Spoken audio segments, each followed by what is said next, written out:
Hola, hola, bienvenidos a Análisis No Oficial. Este es el episodio 29. Les habla Manuel Díaz y me acompaña como siempre Juan Carlos Ampié. Y el día de hoy en este prestigioso programa televisivo tenemos con nosotros a alguien que hemos tenido ya varias veces y que siempre que nos visita nos da mucha información porque es un periodista muy informado. Estamos hablando de Álvaro Navarro, director de Artículo 66. Alguien con quien a mí me gusta discutir porque yo que supuestamente analizo lo que los periodistas hacen, una de mis fuentes más importantes es precisamente ¿Y por qué decir supuestamente si el programa se llama Análisis? Pues sí, pues, pero es que a veces no es ni siquiera información de periodistas, sino el mero cuecho, y aquí aclaramos cada vez que nos metemos de vía al mero cuecho, ya no le puedo echar la culpa a periodistas como Álvaro, pero generalmente procuro que mi fuente de información sean periodistas serios como él. Pero y antes la palabra de esa clave ahí es tenemos, generalmente. Sí, pero de nuevo, yo hago el disclaimer, aquí viene el cuecho, y ahí me suelto. Vamos primero con el Trending Nicaragua y después vamos con la entrevista. Estas son las noticias más leídas en Trending Nicaragua del martes 25 de abril. La prensa reporta el cierre de 3 universidades, para un total de 15 instituciones de educación superior eliminadas desde el 2022. Confidencial confirma el destierro del ciudadano nicaragüense mexicano Arnoldo Guillén, detenido desde el 18 de abril. En lo que va del mes, se reportan 39 detenciones arbitrarias con motivaciones políticas. Artículo 66 publica una investigación que revela la existencia de una empresa offshore registrada en Panamá, a nombre de la esposa del asesor presidencial Horacio Rocha y el hermano menor del jefe del ejército, Julio César Avilés. Divergentes recoge la inconformidad de los maestros ante nuevas regulaciones del Ministerio de Educación, orientadas a reducir artificialmente el número de reprobados en el ciclo escolar. Los videos más vistos en YouTube, el reporte de noticias en Esta Noche, Fuera de Broma en Esta Semana, y Nicaragua Actual reportando una posible nueva expatriación de presos políticos. Suscríbase a Trending Nicaragua en el canal de YouTube y la página web de Bacanal Nica.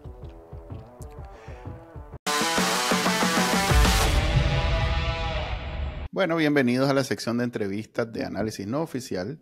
Hoy tenemos, como había mencionado, al periodista Álvaro Navarro de Artículo 66, director, creador, fundador y una persona mucho más informada de lo que nosotros estamos para hablar sobre los temas de importancia de la semana en Nicaragua, y podemos escupir en rueda a partir de lo que él nos informe. Entonces nosotros ya hacemos el comentario. ¿Qué tal? ¿Cómo estás, Álvaro? Muy bien, Manuel. Muchas Hola, gracias. Álvaro. Y siempre es un gusto estar aquí con vos y con Juan Carlos, por supuesto. Tenía ya días de no verte, Juan Carlos. Se ve que no es el programa, Álvaro. No, o sea, Este prestigioso programa de televisión. Te fuiste. Y eso que estás en Costa Costa Rica. hablar directamente con vos, pues. Claro, y eso que estás en Costa Rica. O sea que vos solo apretás el botón, encendés la tele y ahí nosotros estamos en cadena todo el tiempo. Hay un canal dedicado solo a Canal Nica. O sea que estábamos mal. Le vamos a bajar una rayita a la presentación. Entonces estamos aquí con Álvaro Navarro, que es un periodista un poquito menos que destacado, para hablar sobre los temas importantes de Nicaragua, especialmente. A ver, hay 2 temas que yo quería discutir con vos, y vi que pusieron en Artículo 66 algo relacionado a estos temas. Empecemos por la policía, si querés. Hay una serie de movimientos. Es más, a mí me llegó por WhatsApp una ahí infiltrada dentro de la jugada del gobierno, y me dijo hace como una semana: mira, van a quitar a todos estos más y van a poner a esta señora. Y a mí me llamó la atención que era un movimiento de solo mujeres. Uh-huh. O sea, lo primero que pensé, ok, doña Rosario Murillo está moviendo su ficha, está buscando cómo, porque todo el mundo cuenta sobre la guerra de poder entre la pareja presidencial de Masacrín y la vieja Rimada, en donde uno trata de acaparar poder usando personas en el cargo.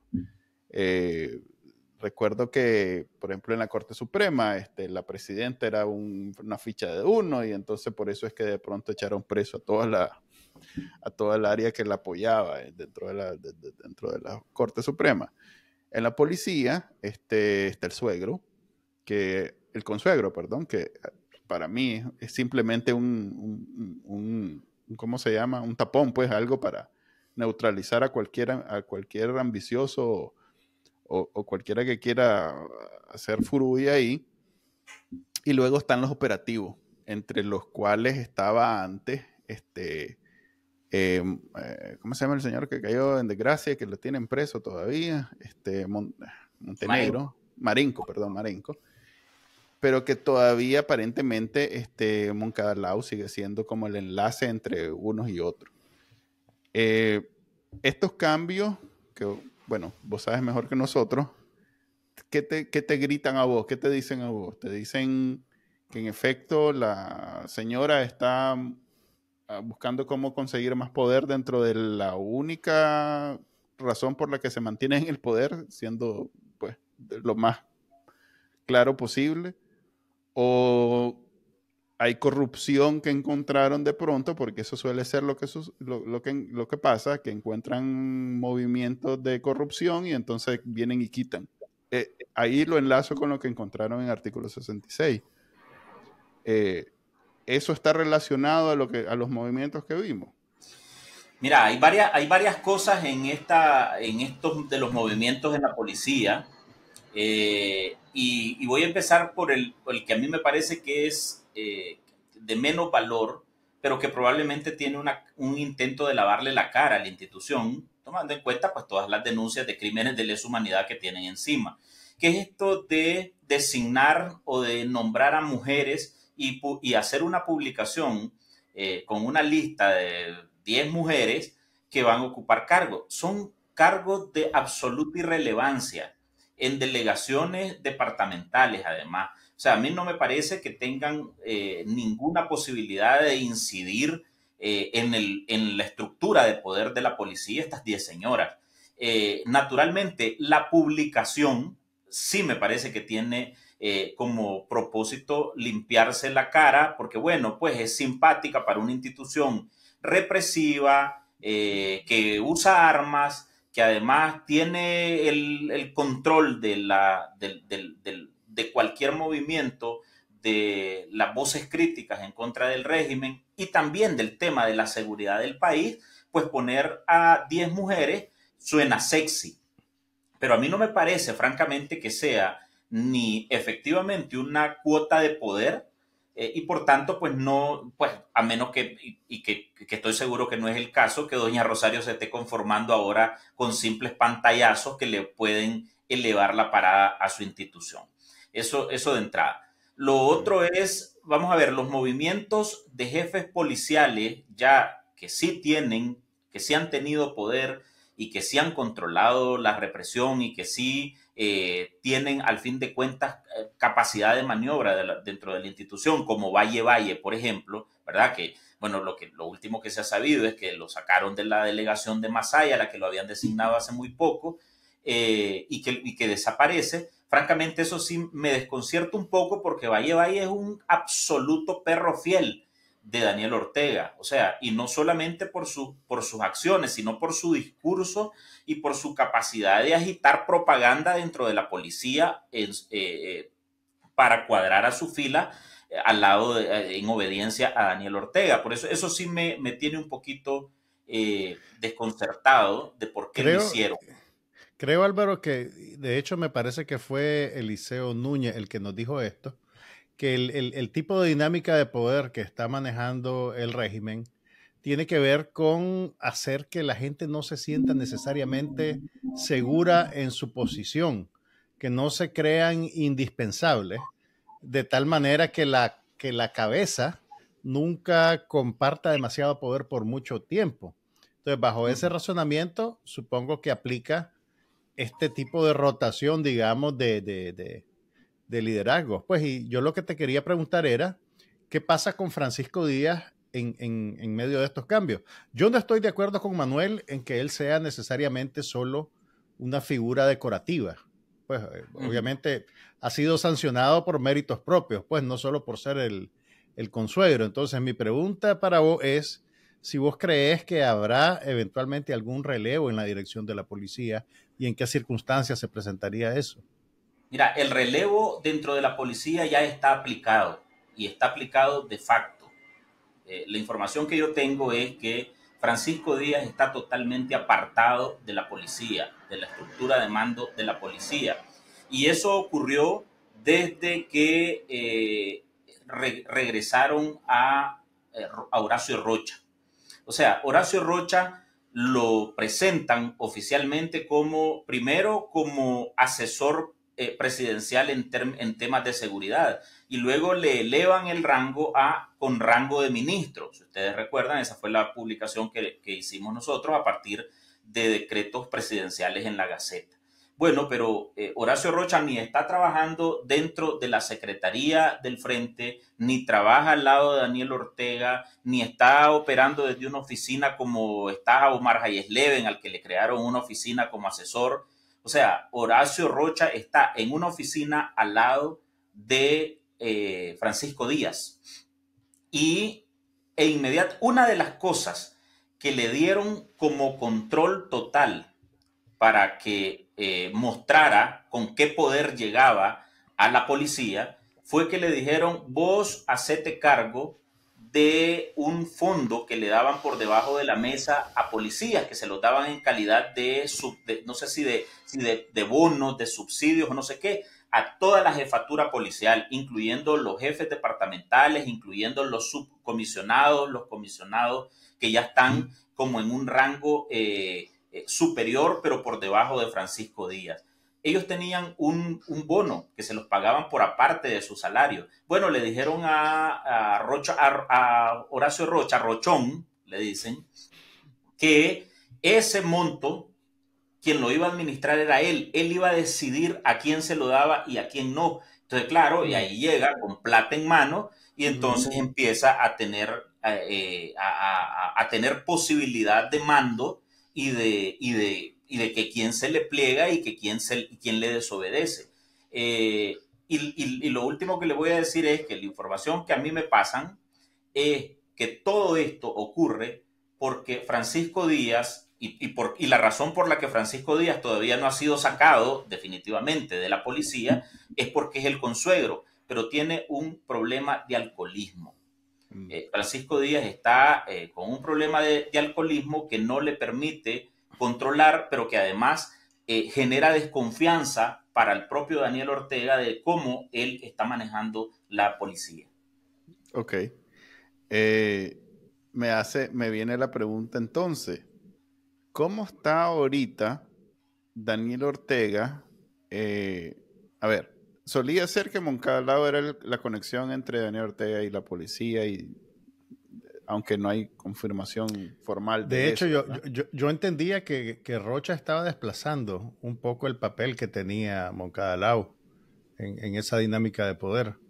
Ok, entonces mi pregunta es esa, o más bien, ya para operativizarlo y tal vez jalarlo un poquito a nuestro terreno, ¿cómo podemos utilizar eso nosotros para afectar, golpear, socavar el poder que maneja Daniel Ortega, que es a través de la policía, de protección, y que por lo tanto mantiene a Nicaragua reprimida?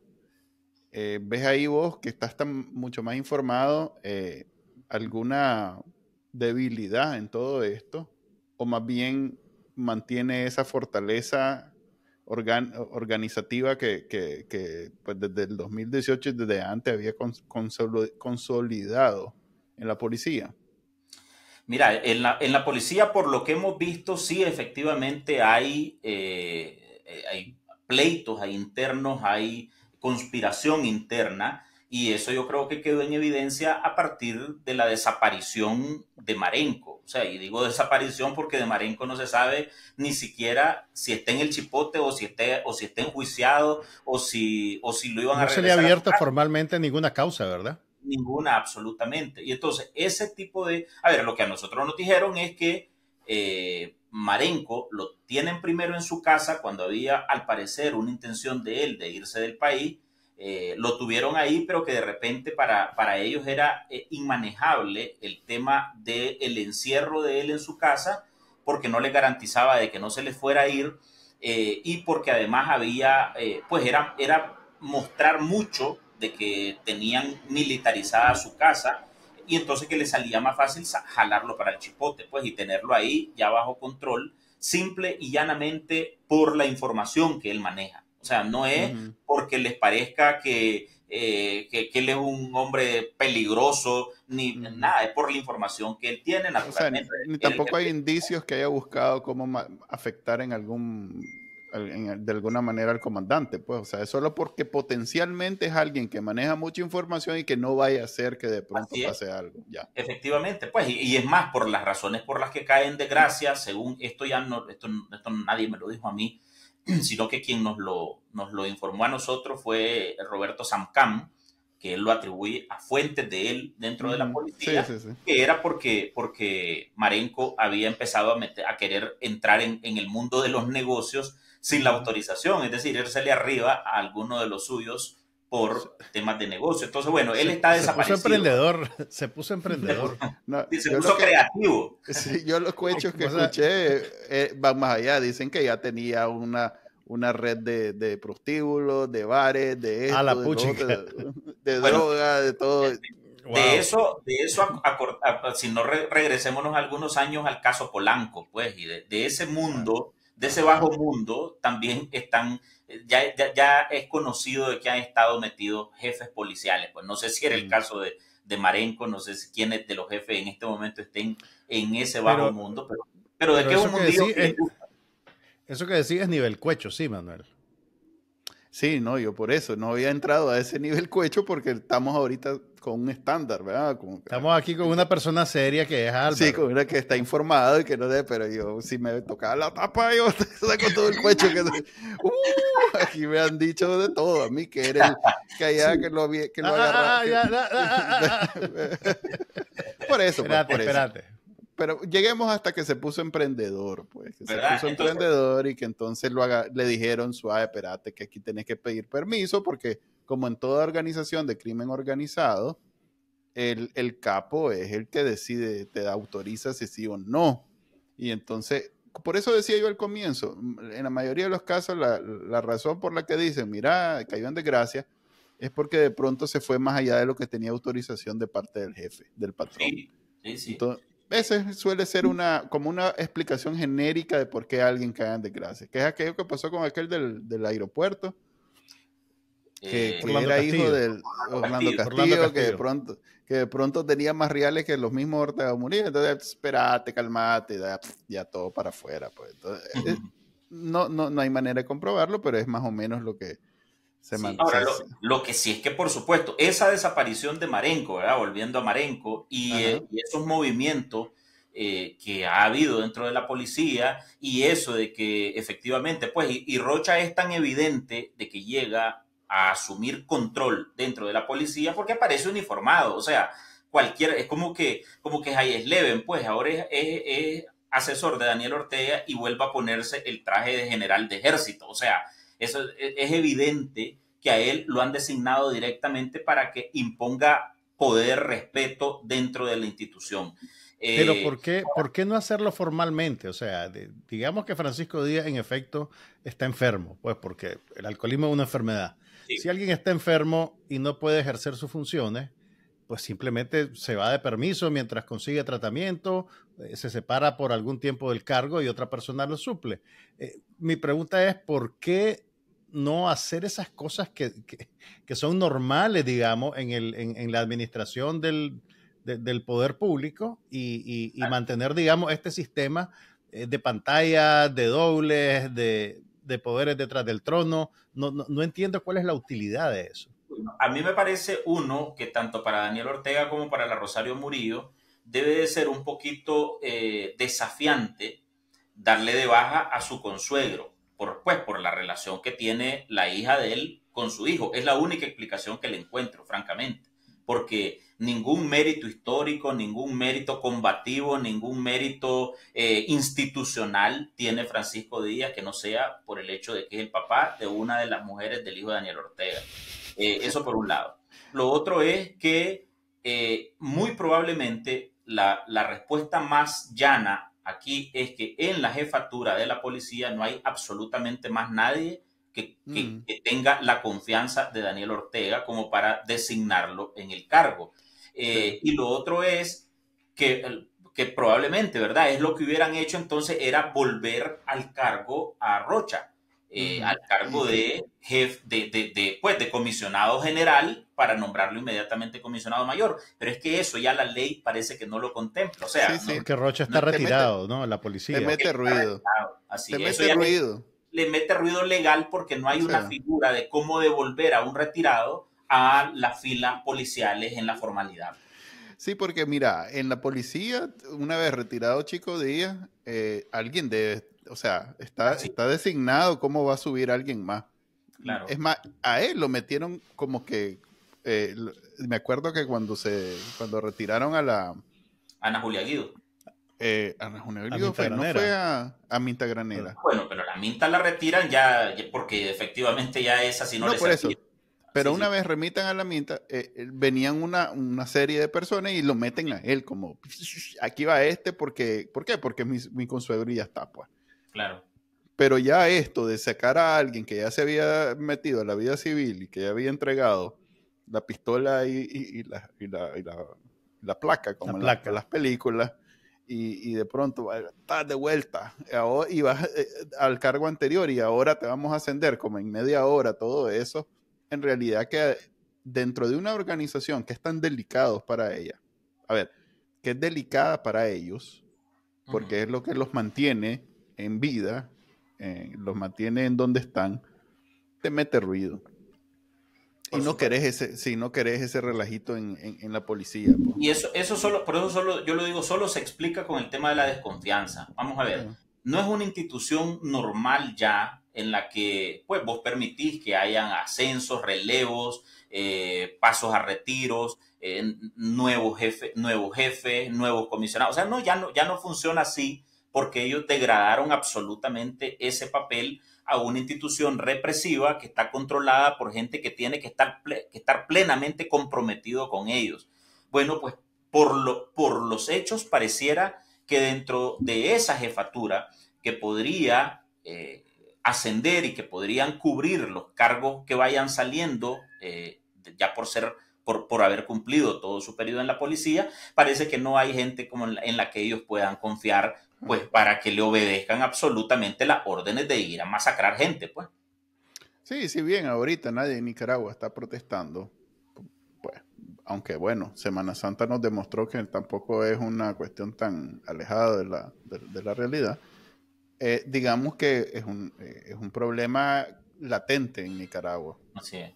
Y si bien cada vez hay menos gente en Nicaragua, sobre todo gente dispuesta a protestar, ellos saben que cualquier chispita provoca algo que no pueden controlar. Quería pasar entonces este artículo que publicaron en el artículo 66 sobre las empresas offshore en Panamá ligada a la esposa de asesor presidencial Horacio Rocha y el hermano de general Avilés. Quería yo encontrar la conexión con el ejército y esto me sirve lejanamente de excusa. Hablar de la policía, creo que hay un consenso en que no es lo mismo la del ejército. El ejército es como menos controlable. O sea, la policía ya podemos estar de acuerdo en que ha perdido cualquier seña de institucionalidad. El ejército todavía no. Es más, yo he escuchado siempre que el ejército requiere de mucho esfuerzo mantenerlo como lo mantiene, pues que no se mete y que no le provoca problemas a Daniel Ortega. Pero si de pronto veo que el jefe de la policía de facto, que es Horacio Rocha, y el chele del ejército están en un negocio, porque que las esposas estén metidas en un negocio me dice que es que ellos están en un negocio. quiere decir que no son tan diferentes entre los dos. ¿Puedes hablarnos de esta investigación que hicieron? Sí, mira, yo lo primero es que sí creo que no son tan diferentes. Yo difiero siempre con que el ejército no se ha metido. Y lo digo con conocimiento de causa. Nosotros supimos de gente que andaba detrás de opositores y de los periodistas que intentaron infiltrar a periodistas en nuestros equipos, que los sentaron con gente del ejército para amenazarlos. Y eso no es un signo de que la institución esté separada de la represión. Lo que pasa es que lo han hecho tirando la piedra y escondiendo la mano. Han operado con una actitud mucho más macabra, si vos querés, porque lo hacen efectivamente con órganos de inteligencia. Yo cuando oía en las marchas que estos son de inteligencia de la policía, un montón de brutos enseñando cómo te siguen, pues, ¿me entiendes? Bueno, no, el ejército sí lo hace con inteligencia, y eso sí hay que decirlo. Anduvieron persiguiendo gente, intentando amenazarlo, buscando, averiguando dónde vivían, etcétera. O sea, no están tan distantes. Yeah. El tema de los negocios, pues, a ver, yo creo que lo que pasa es que en la jefatura del ejército los han manejado los negocios de una manera más institucional, ¿verdad? Y entonces están metidas las empresas del ejército. Ellos los controlan porque además tienen un proceso de seguridad social ligado a la propia institución, que es al fin de cuentas la que le garantiza, en teoría, el buen vivir a los jefes del ejército que van pasando a retiro. Entonces yo creo que eso de alguna manera desalienta un poco la corrupción, ¿verdad? Ahora, y sobre la investigación... Álvaro, sí. Dale, perdón, después te pregunto. Y sobre la investigación nuestra, lo otro que tengo que decir de entrada es que, bueno, nosotros presentamos, ¿verdad?, que hubo una empresa offshore que estuvo en manos de la señora esposa de Horacio Rocha, pero que además fue embajadora de Nicaragua y que fue cuando ella se va como embajadora y su marido como cónsul, Horacio Rocha como cónsul cuando había sido pasado a retiro, y luego ella también fue viceministra del MIFIC, y además tiene presencia en la Corporación de Zona Franca, está ahora en la directiva de la aseguradora ASA. Pero lo que sobre el tema de la empresa offshore que tuvo, en realidad fue una empresa que ella creó o adquirió en el año 97, fue una empresa creada en 1997 y que la tuvieron viva hasta el 2013. En el 2013 ellos la desactivaron. Ahora, aquí hay algunos elementos que dejan abierto un montón de sospechas que naturalmente nosotros no pudimos entrar hasta ahí. Uno, porque la cierran, ¿verdad? Uh-huh.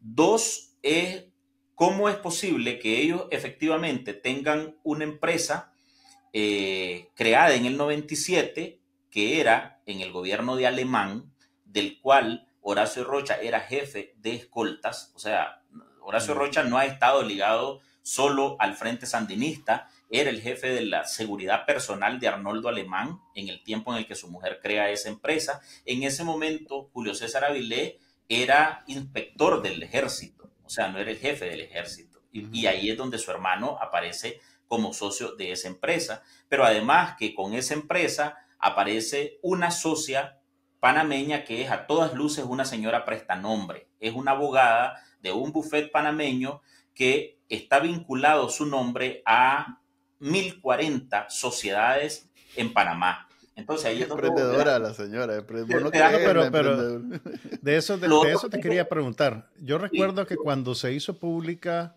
la investigación de los Panama Papers, esto va a sonar como que soy abogado del diablo, pero no salió el comandante, nadie salió. Espérate. Un abogado profesional, corporativo, me explicaba que, bueno, que cualquier persona puede tener una de estas sociedades anónimas offshores y que es como, digamos, es un trámite bien básico de un bufete de abogados corporativo. Pues, o sea, es casi como un manchote que metes los nombres y eso. Entonces, básicamente, vos no podés presumir que hay algo necesariamente criminal o corrupto detrás de tener una de estas empresas. Entonces, mi pregunta es, ¿encontraron algo ustedes que te diga más que estas personas tuvieron una empresa offshore en este tiempo? Ok, de entrada es que efectivamente crear una empresa en Panamá no es ilegal. O sea, es lo más legal y lo más común del mundo, ¿verdad? ¿Cuál es el asunto? Que es lo que nos decía un experto, que tampoco puede ser ingenuo, que Sí. en el año 97 no existían los controles que puede haber ahora por imposiciones de la OFAC o por imposiciones del mundo financiero sobre el tema de la creación de empresas en Panamá en el 2023. Es decir, en el 1997 era mucho más probable que estas empresas fueran creadas con fines criminales, ¿verdad? Con fines de lavado de dinero, de esconder capitales o de evadir impuestos.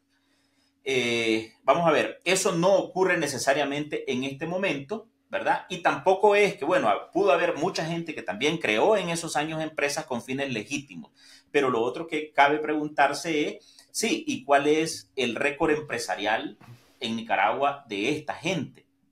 El caso de Bolívar Avilés, por ejemplo, que nosotros lo decimos ahí en la nota, él tenía 27 años y tenía 2 de haber egresado de su carrera. No tenía empresas conocidas ni siquiera en Nicaragua. Y entonces, como alguien que no tiene una empresa o no es un empresario conocido en Nicaragua, luego va a crear una extraterritorial en Panamá? Entonces, son cosas como que te dan un poco de sospechas, ¿ves? Pero además, en el 97 también, en el gobierno de Alemán, fue muy sonado el tema de la creación de empresas de papel en Panamá, entre ellas la Fundación Democrática Nicaragüense, que estaba ligada a Alemán y a la María Fernanda, donde metían dinero desviado de la corrupción en Nicaragua, ¿verdad? Dinero de Taiwán, por cierto.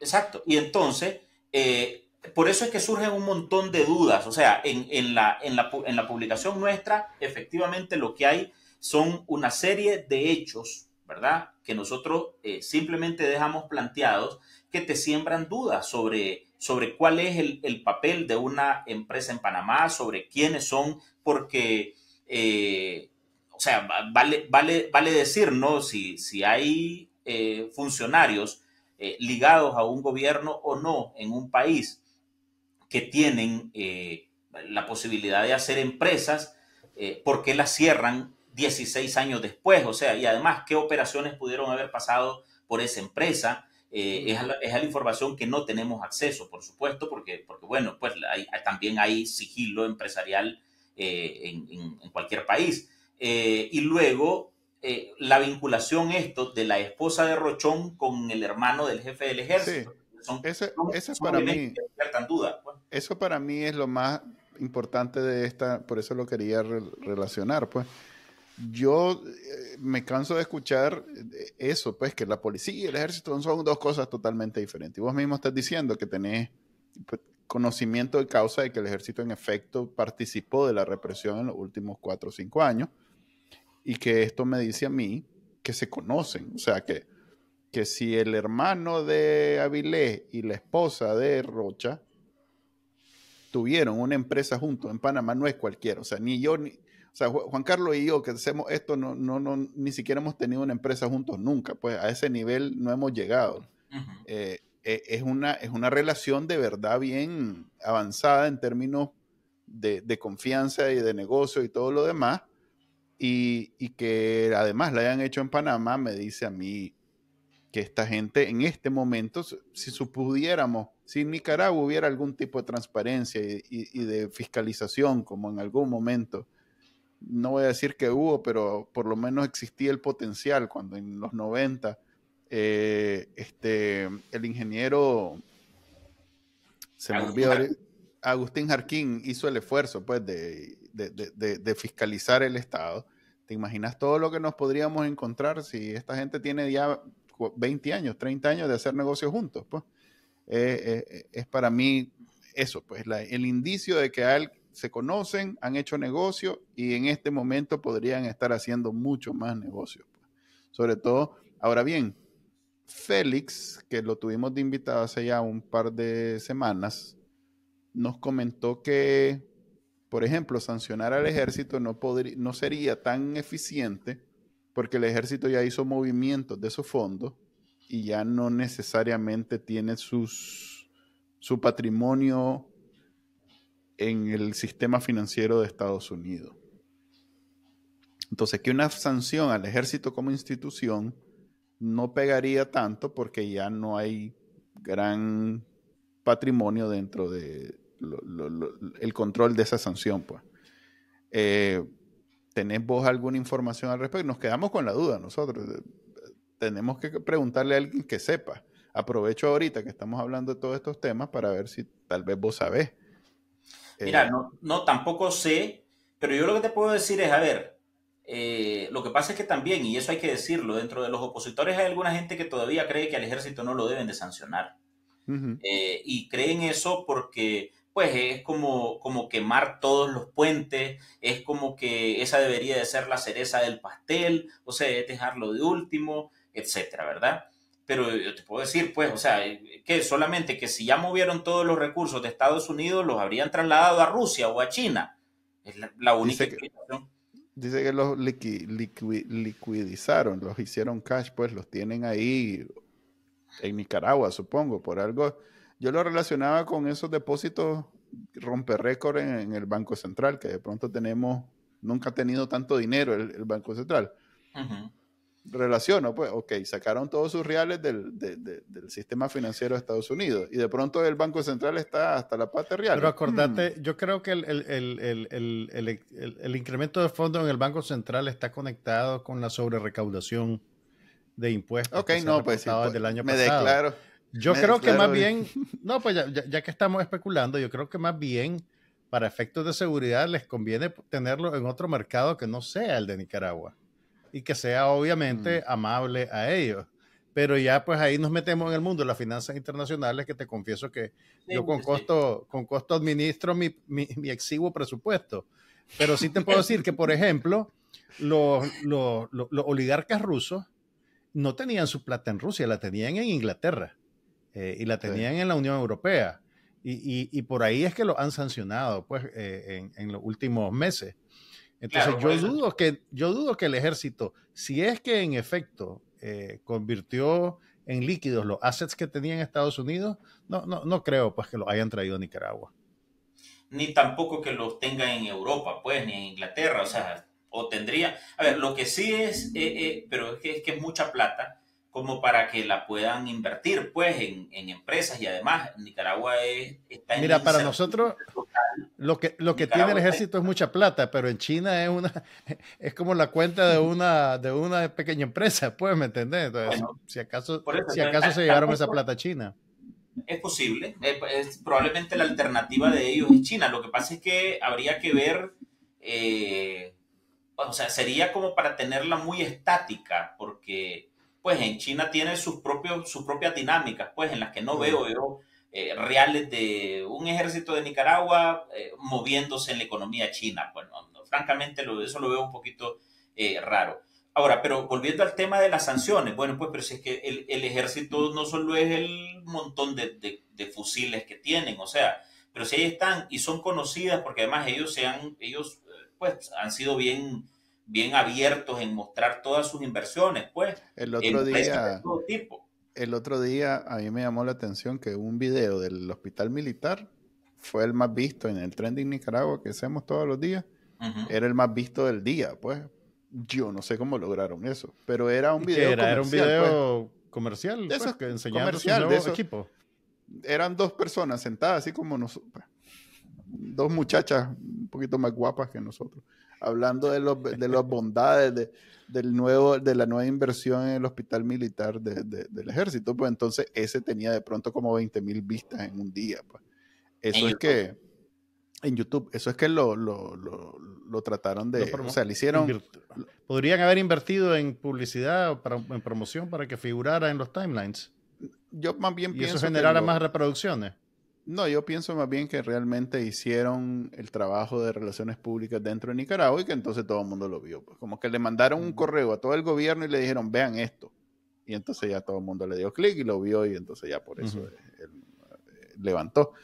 Pero lo que quiero decir es que el ejército es más, la mayor comunicación, a diferencia de la policía sí todo lo que comunica es alrededor de que cada vez son mejores asesinando gente, el ejército se enfoca más bien en sus inversiones, en todo lo que no es necesariamente el asunto del control y de lo que hacen realmente. O sea que sí veo, como decís vos, sí hay una transparencia inusitada en todo lo que invierte el ejército.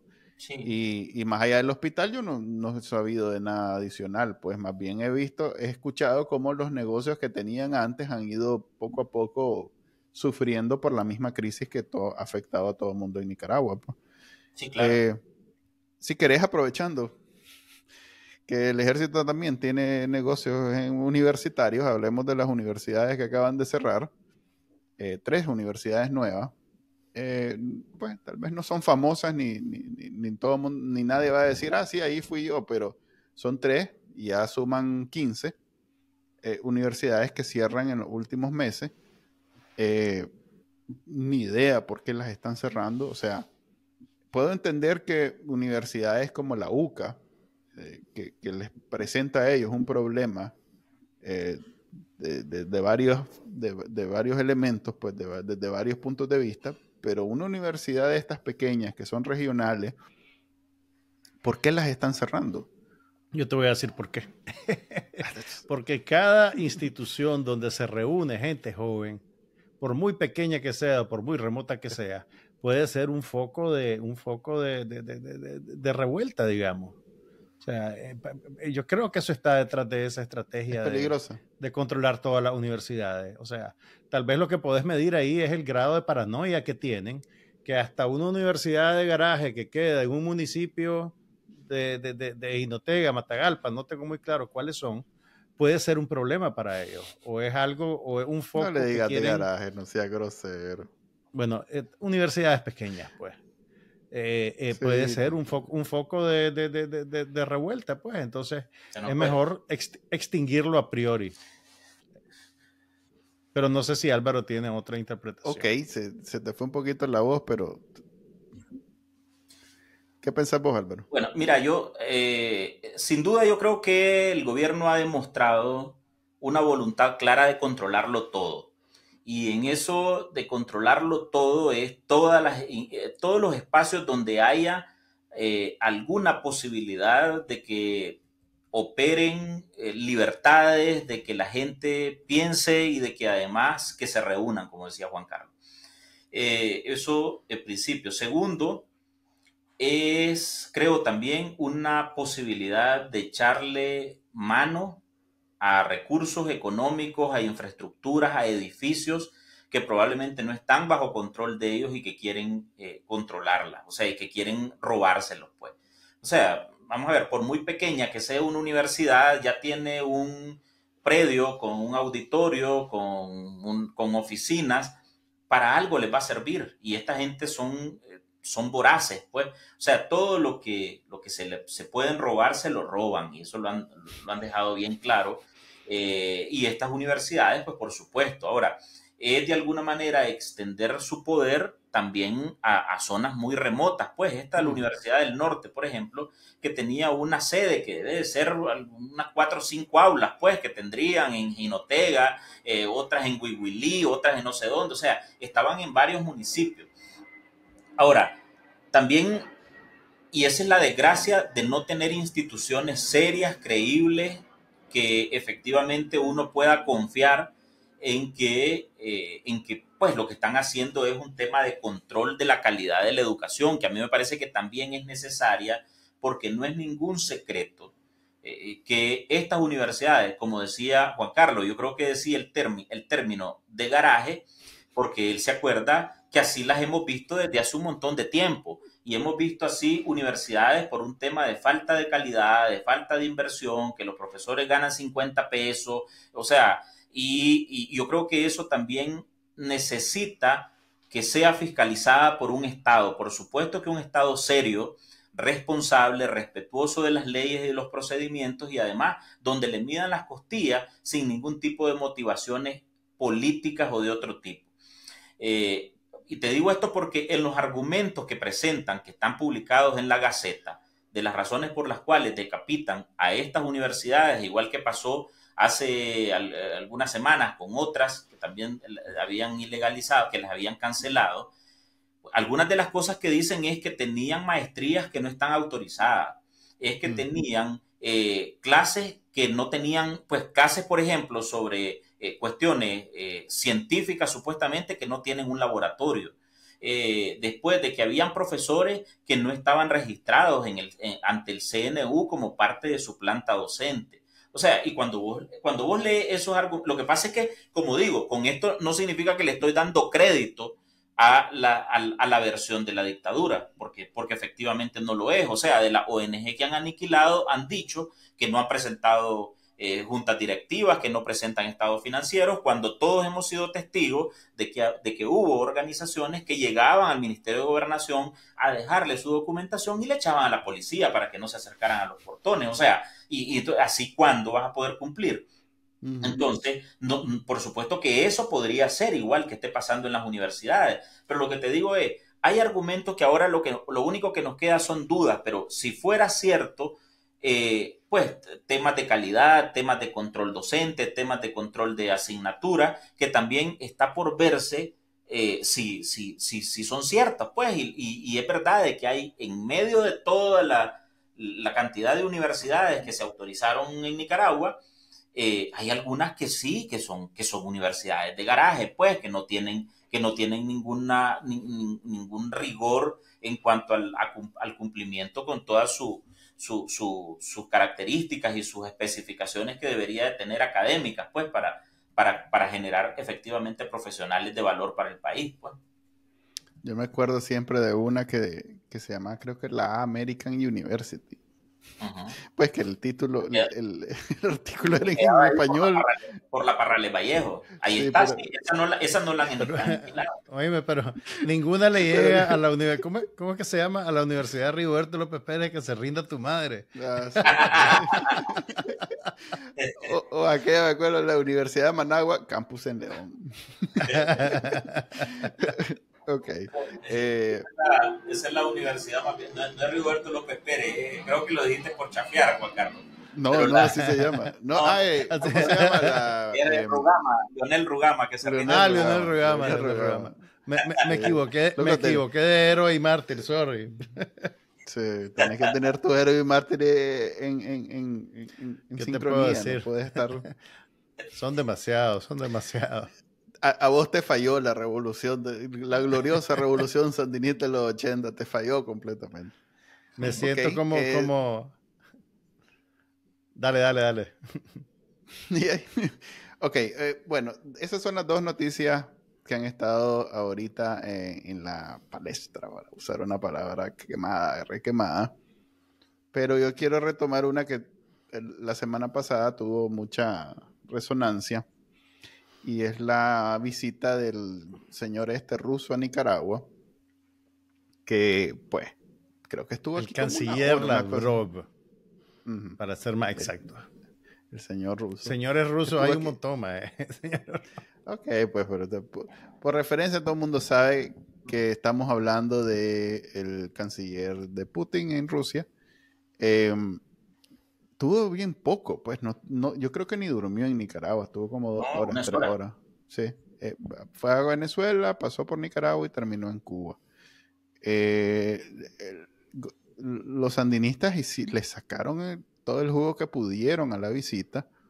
Es más, sacaron video de cuando se vieron, sacaron video de una conferencia de prensa en la que no participó Daniel Ortega, y después Daniel Ortega salió en uno de sus discursos como retomando lo que hablaron, y ya se tiró pues su chagüite de siempre, que los padres son diabólicos y que en fin.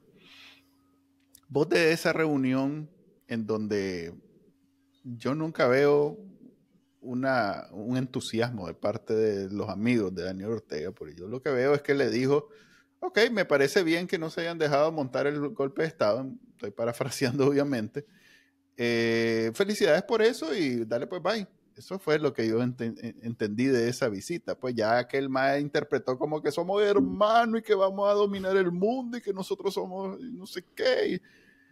hay algo que no me perdí de por qué los sandinistas llevan una semana celebrando esa visita, como que se cortaron la muñeca, hicieron el ritual de hermanos de sangre, y ahora Nicaragua, sí, y ahora Nicaragua está salvada porque somos así con los rusos y ya, pues ya los gringos, pues ni modo, ya perdieron. Es más, andaba un meme ahí donde salió un billete de $1 con lágrimas de Washington, de Benjamin Franklin, porque era un billete de $100 además. Y decía, era un sapito diciendo, se les acabó. y en el contexto de esta visita del señor... Si se le acabó a alguien a Nicaragua, que tiene todavía Estados Unidos como su principal socio comercial. Pero bueno. Por eso, pues, pero ¿qué me perdí? Que no logro ver ese entusiasmo de los sandinistas con esa visita, pues, que yo siento que estaban emocionadísimos y siguen emocionadísimos, pues.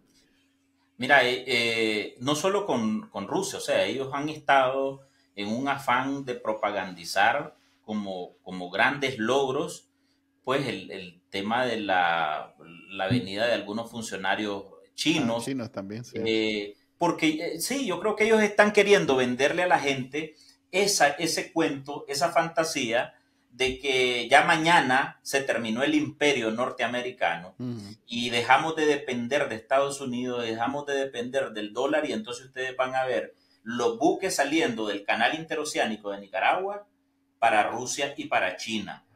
Y por otro lado, entonces ustedes van a ver, y nosotros vamos a ser los grandes aliados como en este momento es Brasil, pues, o sea, ya sabes, México, en términos económicos con Estados Unidos, entonces ahora nosotros vamos a hacer para Cuba y Rusia. Eso significa que nosotros también vamos a empezar a recibir yuanes y no sé qué otra moneda rusa para comerciar con eso, y entonces nosotros empezamos a ser una potencia en Latinoamérica. O sea, esa fantasía es que se la han estado vendiendo, pues. Y el cuento pasa por decir, sí, es que aquí lo que queremos es un mundo multipolar, ¿ok? Donde además nos respetamos, donde ni Rusia ni China nos cuestionan que nosotros sigamos aplastando derechos humanos o que sigamos encarcelando a los opositores porque son vendepatrias, porque estos son los que quieren mantener la relación con Estados Unidos. O sea, y eso se lo están metiendo a la gente así. O sea, como que la gran ventaja es que venga el canciller ruso, que viene a escucharle lloriqueos a Daniel Ortega, y que vengan los chinos, pues, a anunciar que van a hacer. O sea, los chinos ya anunciaron que aquí van a construir megaciudadelas con casas donadas por China, ¿verdad? El último, los que vinieron ayer, hablan incluso de la cosecha temprana, o sea, vienen incluso a revolucionar la lluvia en Nicaragua. Adelantar el invierno. Adelantar el invierno. Pues, mira, yo creo que en parte también querían que coincidiera con el pretendido ingreso de Rusia como observador en el sistema, en el SICA, y eso se les pasmó, pues. Entonces ya me imagino que eso le quitó un poquito el brillo a la visita del señor Lavrov, porque hubiera sido más alegre para ellos decir, y aquí está el señor Lavrov que viene a celebrar que Rusia va a observar el SICA ahora, pero pues eso no se dio. Pero sigue siendo más una cuestión de interés de Daniel Ortega que de Rusia o China o lo que sea. Pues. Sí, a ver, yo creo que Rusia y China ven a Nicaragua ven a Daniel Ortega como un loquito, pues. Bueno, y ahí este loquito, sí, pues, y ahí si va a ser nuestro aliado allá, pues, para estar provocando, estarle tirando chifletas a los gringos, y es que perdemos nosotros, pues, dicen. Al extremo que yo te diría, si las tensiones entre China, Rusia y Estados Unidos bajaran de volumen, hasta ahí llegaría ese amor, digamos, con Daniel Ortega, pues, o ese afán por darle un poquito de importancia. Y simplemente pasaría a tercer, cuarto, quinto plano. El que más le interesa que hayan conflictos internacionales, China, Rusia, Estados Unidos, es a Daniel Ortega, porque eso es lo que a él le permite estar como que si tal ya se va a constituir en la base militar China y Rusia en América, pues. O sea, para estar de cerca de los gringos. Que, dicho sea de paso, tampoco eso debería de descartarse, ¿verdad? Y eso es lo otro que han advertido alguna gente, porque aunque Daniel Ortega es un loquito, pues, en temas de relaciones internacionales, Rusia, Estados Unidos, o China, Estados Unidos, pero eso sí, pues, o sea, Daniel Ortega puede querer prestarse, o sea, entregar el territorio para esas pretensiones, pues, para estar en la bravuconada, en la provocación a Estados Unidos. Pues yo creo que eso sí termina siendo peligroso, no porque los Estados Unidos vayan a tomar algún tipo de medidas, es porque en algún momento, o sea, si Estados Unidos ve que en Nicaragua instalan alguna chochada que sea riesgosa para su seguridad nacional, entonces ahí sí seguramente van a empezar a ponerle ojo a un tema militar con Nicaragua, pues, y esa es una provocación que Daniel Ortega está queriendo hacer para ganarse un enemigo, para volver a decir que es un tema, el mismo cuento de los 80, pues que es un tema de agresión imperialista y y todo eso lo que vendría a justificar después todo un montón de acciones del mismo Ortega en medio de la soledad internacional que se tiene. Pues. Sí, yo ahí no veo mucho. Es más, hasta el mismo Daniel Ortega sabe que meterse a ese clavo sí es cosa seria. Pues. Sobre todo porque en Europa, Rusia estaba amenazando a los países europeos que no se involucren en la OTAN y todo el mundo le ha valido. Ya sí. Entró Finlandia, todo, excepto Ucrania, todo el mundo está ya convencido que van para la OTAN. O sea que haya movimiento de Rusia en Nicaragua, no veo yo a Estados Unidos manteniéndose al margen. Pues más bien estado como bien controlado en el sentido de que cruzar esta raya y vamos en serio. Y ellos se han contenido bastante. Hablo de los rusos. Ok. Yo creo que hasta ahí la vamos a dejar porque ya estoy mejor informado. Vino a hacer el trabajo de informarnos Álvaro Navarro al análisis no oficial, porque el análisis depende de la información y si no tenemos la información pues no hay nada que analizar, así que ya gracias en la próxima edición analizamos todo lo que nos dijo Alvarito. Sí, no, aquí aprovecho yo cuando él termina de explicarme todo lo que no sé, yo aprovecho y hago mi análisis en caliente, pues. Gracias Álvaro por habernos acompañado.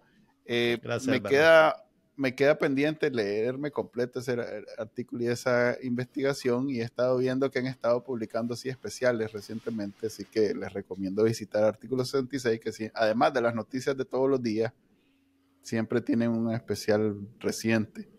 Gracias por acompañarnos, nos vemos la próxima semana o bueno, el viernes con otro programa, con otra entrevista. Ok, esa fue la entrevista con Álvaro Navarro. Recomendaba verla completa, pero bueno, si están escuchando y viendo esto, quiere decir que la vieron completa y muchas gracias por eso, por hacerme caso. Ahora vamos a la sección que todo el mundo, que la sección preferida la preferida de los chicos y grandes, el IPW de análisis no oficial. De esta sección siempre recogemos un tema que pues merece algunos comentarios no tan poco serios. Merece comentarios poco serios. Sí, podemos decirlo de esa manera. Y el día de hoy escogimos algo que hablamos con Álvaro, de hecho, la elección o el ascenso que tuvo la policía sandinista de varias policías, oficiales de policía, a cargo de mando. El mismo Álvaro nos decía que eso era superficial, bien, ¿cómo es la palabra? Bien de maquillaje. Decorativo.